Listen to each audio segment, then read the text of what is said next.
양진호 한국미래기술 회장이 구속된 이후 경찰이 양 회장의 자금줄 역할을 했던 웹하드 업계 전반에 대해 수사를 진행하고 있습니다. 이 과정에서 또 다른 유명 업체 대표가 형사 입건된 사실이 MBC 취재 결과 확인됐습니다. 바로 유명 숙박 공유 앱 여기어때의 신명섭 대표가 웹하드를 여러 개 운영하면서 불법 음란물을 유통시킨 혐의가 확인된 겁니다.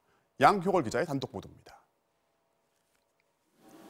숙박업소를 실시간으로 연결해주는 숙박 공유 앱으로 설립 3년여 만에 연매출 500억 원, 업계 2위로 떠오른 여기어때.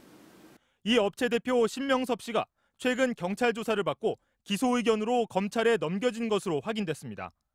심 대표는 지난 2000년 초부터 최근까지 10여 개에 달하는 웹하드 사이트를 운영하면서 음란물을 대규모로 유통한 혐의를 받고 있습니다.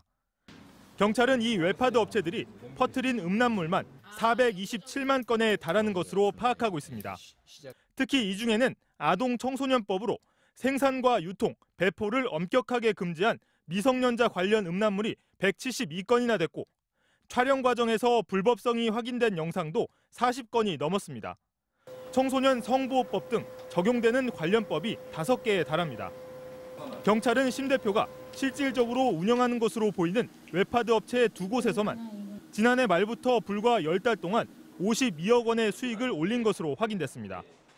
따라서 심 대표와 관련된 웹하드 회사 전체로 범위를 넓히면 불법 수익이 크게 늘어날 것으로 보고 경남과 울산, 부산, 경기 북부, 충남 등 5개 지방경찰청에 특별 전담팀을 꾸려 수사를 확대했습니다.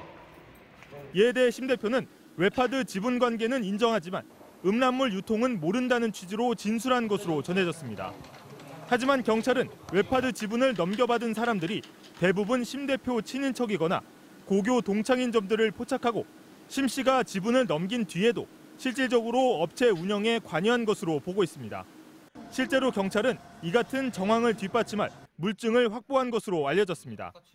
또 심 대표 관련 업체뿐 아니라 조직적으로 음란물을 유통하는 웹하드 카르텔이 더 있을 것으로 보고 수사를 확대하고 있습니다.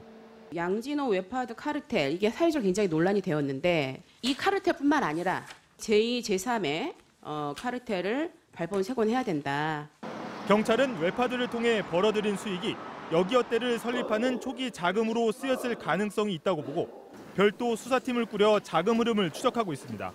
MBC 뉴스 양효걸입니다.